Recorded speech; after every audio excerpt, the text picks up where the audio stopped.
Assalamualaikum warahmatullahi wabarakatuh. Halo semua, kembali lagi di channel Raider Manhwa. Kali ini Mimin akan melanjutkan sebuah komik yang berjudul Sang Iblis Penguasa Mutlak.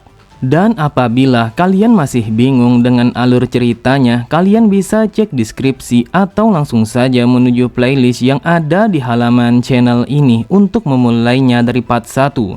Tanpa basa-basi lebih jauh, mari kita masuk di part 11. Cerita dimulai. Terlihat Jeok dan juga Charyeon telah memasuki sebuah ruangan meditasi yang biasanya digunakan oleh para biksu. Mereka memasuki ruangan itu karena Jeok ingin berbicara kepada biksu itu secara langsung. Dengan kesalnya orang itu berkata, "Dasar sialan, bagaimana mungkin Sang Buddha begitu acuh kepadaku sedangkan selama ini aku telah berbakti kepadanya." Sambil menarik kulit wajahnya, biksu itu kembali berkata, "Bahkan bagaimana mungkin dia mengirim seorang iblis gila ke tempat ini?" Di saat itu Charyeon sangatlah terkejut karena ia sama sekali tidak menyangka kalau biksu itu telah mengucapkan kata-kata yang begitu kasar. Charyeon bertanya kepada Jeok siapa sebenarnya orang itu. Dengan santainya Jeok berkata, dia adalah seorang tabib yang memiliki 8 kemampuan berbeda yang sama sekali tidak berguna. Lalu beberapa kemampuannya itu adalah penipuan, pencurian, dan juga seorang tabib. Charyeon berpikir, meskipun Jeok mengatakan kalau kemampuannya sama sekali tidak berguna, namun tetap saja dia sangatlah hebat karena dia telah memiliki 8 kemampuan yang berbeda-beda. Namun tiba-tiba saja Charyeon menyadari akan sesuatu. Dia teringat akan seseorang yang telah memiliki kemampuan yang seperti itu. Sambil tertawa tipis Charyeon berkata, "Apakah mungkin kalau kau adalah seseorang yang dikenal sebagai sang biadab tanpa batas?" Setelah membuka topengnya dan menunjukkan wajah aslinya, orang itu berkata, "Aku rasa kalau kalian telah mengetahui bagaimana aturan Jianghu yang sebenarnya." Terlihat orang itu sama sekali tidak menunjukkan reaksi apapun ketika Jeok yang memegang kepalanya. Lalu sambil tersenyum Jeok berkata, "Apakah kau tahu kalau bajingan ini adalah budakku yang bernama Songjong?" Mendengar perkataan Jeok, Charyeon pun bertanya apa yang dimaksud dengan perkataannya itu. Jeok pun berkata, dia telah kalah melawanku di dalam sebuah pertaruhan dan yang kalah akan menjadi seorang budak bagi sang pemenang. Dia telah kalah di dalam game Weki, lalu penipuan, dan yang terakhir dia kalah di dalam sebuah duel. Dengan kesalnya Songjong berkata, "Aku yakin kalau ada seseorang yang telah memberitahumu melalui sebuah telepati. Lalu kau juga telah menipuku dengan menggunakan sebuah trik yang sangat kotor. Dan yang terakhir kau juga sudah pasti telah menggunakan sebuah racun untuk mengalahkanku." Pada sisi yang lain, Charyeon bergumam, itu adalah keahlian utama yang dimiliki oleh sang biadab tanpa batas. Namun aku tidak menyangka kalau Jeok telah berhasil mengalahkannya. Jeok berkata, "Aku datang ke tempat ini karena aku memiliki sebuah permintaan kepadamu. Kau adalah seorang tabib yang cukup bagus, jadi aku ingin memintamu untuk memeriksa seorang pasien yang aku kenal." Dengan kesalnya Songjong berkata, "Apakah kau pikir kalau aku akan memeriksa sembarang orang? Asal kau tahu ada begitu banyak orang kaya yang telah mati karena aku sama sekali tidak memperlakukan mereka dengan benar." Namun Songjong langsung terdiam ketika mendengar Jeok yang mengatakan kalau taruhan itu akan batal apabila ia mau memeriksa pasien itu dengan benar. Tanpa pikir panjang sedikit pun, Songjong langsung berdiri dari tempat duduknya sembari berkata, "Jika memang seperti itu, maka aku akan memeriksanya karena aku harus memutuskan sebuah hubungan yang buruk ini dengan secepat mungkin." Di sampingnya, Charyeon bertanya siapa sebenarnya seseorang yang terluka itu sampai-sampai Jeok sangat serius ingin menyembuhkan penyakit orang itu. Mendengar pertanyaan itu, Jeok pun hanya tersenyum. Ia berkata, "Sebentar lagi kau akan tahu siapa sebenarnya yang akan kita sembuhkan." Beberapa saat kemudian, mereka pun langsung kembali menuju ke rumah mereka. Namun sesampainya di rumah mereka, Charyeon sangatlah terkejut dengan apa yang dilihat oleh kedua matanya. Ternyata seseorang yang ingin disembuhkan oleh Jeok adalah Suryun. Ia pun bergumam, "Aku sama sekali tidak menyangka kalau pasien yang dibicarakan oleh Jeok adalah adikku sendiri." Di saat itu Songjong langsung memeriksa tubuh Suryun dengan sangat teliti. Ia bahkan secara perlahan telah memeriksa semua titik pembuluh darah yang ada di tangan Suryun. Terlihat Suryun begitu tegang karena ia begitu khawatir kalau sang tabib tidak akan bisa menemukan penyakitnya. Hal itu disebabkan sudah ada begitu banyak para tabib yang mencoba untuk menyembuhkannya, namun mereka semua telah gagal. Kemudian Charoyeon bergumam, selama ini tidak ada satupun seorang tabib yang bisa menemukan sebuah penyebab mengapa Suryun menjadi selemah ini. Jadi aku mohon semoga saja kali ini adikku akan bisa disembuhkan. Terlihat Song Jong langsung tersenyum ketika mendengar Jeok yang bertanya bagaimana keadaan anak itu. Ia pun bergumam, meskipun dia adalah seorang bajingan, namun dia telah mencoba untuk menunjukkan rasa hormat kepadaku ketika aku memeriksa anak ini. Kemudian dengan tatapan mata yang tajam ia berkata, anak ini telah menjadi sakit karena dia telah disengat oleh seekor lebah yang sangat berbisa. Dan itu adalah seekor lebah langka yang disebut sebagai lebah darah. Sontak Lee Chu dan juga istrinya sangatlah terkejut. Ia sama sekali tidak menyangka kalau anak bungsunya selama ini telah mengalami sebuah penyakit yang didapatkan dari seekor lebah yang sangat berbisa. Song Jong kembali berkata, aku akan menuliskan sebuah resep obat-obatan yang dibutuhkan untuk kesembuhannya. Dan kalian harus menyeduh obat itu, lalu meminumkan obat itu selama 15 hari berturut-turut. Setelah itu, berikanlah bocah ini asupan makanan yang baik dan juga bergizi. Lalu ajaklah dia berolahraga agar ia bisa membangun kekuatannya. Jadi, dengarkan aku baik-baik, jika kalian mengikuti semua anjuran yang aku berikan kepada kalian, maka bocah ini akan mendapatkan kembali kesehatannya tidak lebih dari 1 tahun.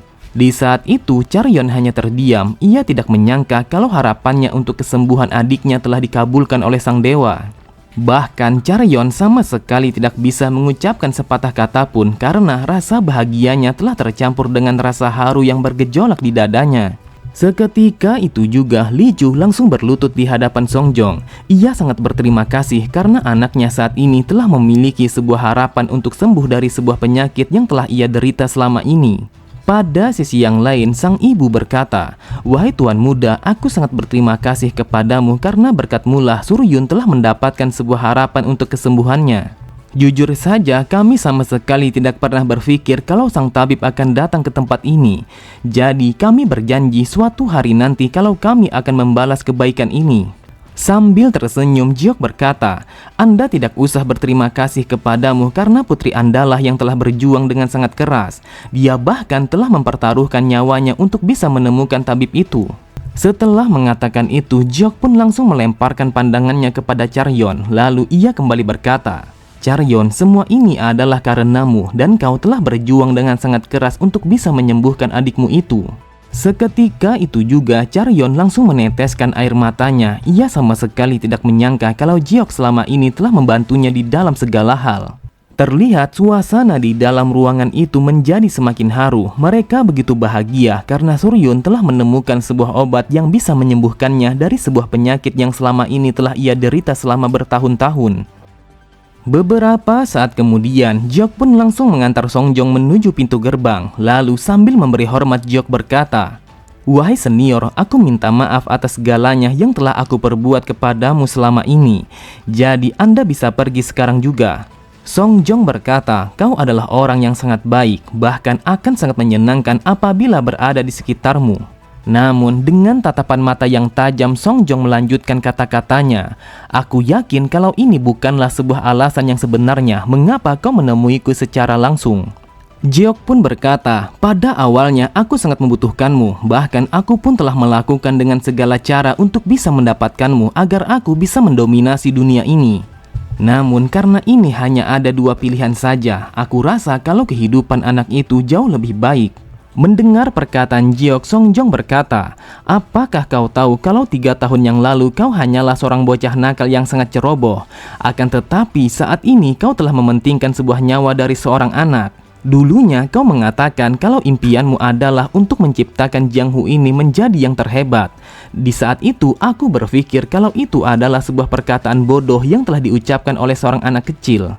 Akan tetapi saat ini aku telah melihatmu kalau kau telah tumbuh menjadi lebih dewasa. Jadi apakah saat ini impianmu masihlah sama untuk menjadikan Jiang Hu ini menjadi lebih baik? Sambil tersenyum, Jeok pun mengatakan kalau impiannya sama sekali tidak akan pernah berubah meskipun hanya sedikit. Mendengar perkataan Jeok, ia pun langsung menatapnya untuk memastikan apakah benar yang diucapkan oleh Jeok tentang impiannya itu. Lalu setelah menarik nafas panjangnya, Song Jong berkata, tunjukkan kepadaku bagaimana Jiang Hu yang hebat itu dan aku akan membantumu untuk mewujudkannya. Dengan tatapan mata yang tajam, Jeok berkata, "Jika kau ingin membantuku, maka kau harus mempertaruhkan nyawamu untuk bisa mewujudkan hal itu. Jadi, apakah kau yakin dan juga tidak menyesal untuk mengatakannya?" Song Jong pun mengatakan kalau dia sama sekali tidak akan pernah menyesal dengan pilihannya untuk membantu Jeok. Saat mendengar Jeok yang bertanya apakah dia tidak akan menjadi masalah apabila harus memanggilnya sebagai tuan muda, Song Jong pun berkata, "Hal itu jauh lebih baik daripada aku harus memanggilmu sebagai master. Akan tetapi aku begitu penasaran apa yang akan kau rencanakan selanjutnya." Sambil tersenyum, Jeok pun menjelaskan kepadanya sebuah rencana yang akan mereka lakukan terlebih dahulu. Beberapa hari kemudian, ujian ketiga dari turnamen Dragon Pinect telah dilaksanakan pada sebuah pulau yang terletak di tengah danau yang begitu luas. Di saat itu, terlihat semua peserta telah berkumpul di dalam pulau itu. Mereka bertanya-tanya ujian apa yang akan mereka lakukan di dalam pulau itu. Di sampingnya, Chaeryeon berkata, "Aku sama sekali tidak menyangka kalau mereka telah menunjuk pulau ini untuk melaksanakan ujian ketiga turnamen Dragon Pinect." Namun tiba-tiba saja Chaeryeon sangatlah terkejut saat mendengar sebuah keributan yang telah terjadi tepat di belakangnya. Sambil berteriak, Yang Suchang berkata, "Dasar sialan, apakah kau berpikir untuk meninggalkanku di tempat yang terpencil ini tanpa adanya sebuah pengawalan?" Orang itu berkata, "Wahai tuan muda, tenanglah terlebih dahulu. Apakah Anda tahu kalau sang pemimpin aliansi Puncak Selatan telah setuju akan hal ini karena sang pemimpin sangat ingin kalau ujian ini akan berjalan dengan adil. Akan tetapi para seniman bela diri tingkat tinggi dari keluarga Langit Utara telah menyebar di dalam pulau ini.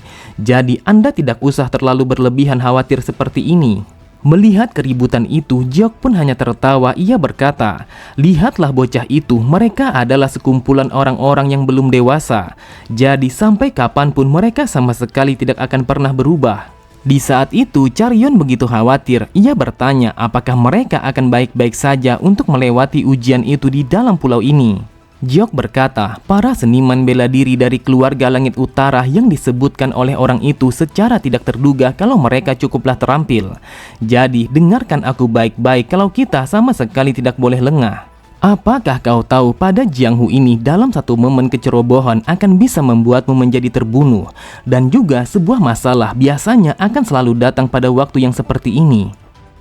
Pada sisi yang lain, terlihat sebuah kapal telah berlayar menuju ke pulau itu dengan kecepatan yang begitu tinggi. Lalu di dalam kapal itu terlihat seorang wanita paruh baya begitu ketakutan setelah sebuah gelas yang telah pecah tepat di samping kepalanya. Kemudian wanita itu langsung berlari setelah terdengar seseorang yang mengusirnya untuk pergi meninggalkan ruangan itu. Dengan kesalnya ia berkata, "Dasar sialan, di mana mereka menemukan seseorang yang terlihat tampak tua seperti itu?" Lalu ia pun bertanya kepada anggotanya apakah mereka hampir sampai kepada sebuah pulau yang telah mereka tuju. Mendengar pertanyaan itu, anggotanya mengatakan kalau mereka akan sampai dalam waktu kurang lebih sekitar 15 menit. Diketahui kalau lelaki itu adalah seseorang yang disebut sebagai sang iblis bejat. Sambil tertawa ia berkata, "Aku ingin tahu apakah para wanita dari keluarga bangsawan yang sangat terkenal akan berada di dalam pulau itu." Oke semua, cukup sampai di sini dulu pembahasan alur cerita kita. Sampai jumpa di video selanjutnya. Wassalamualaikum warahmatullahi wabarakatuh.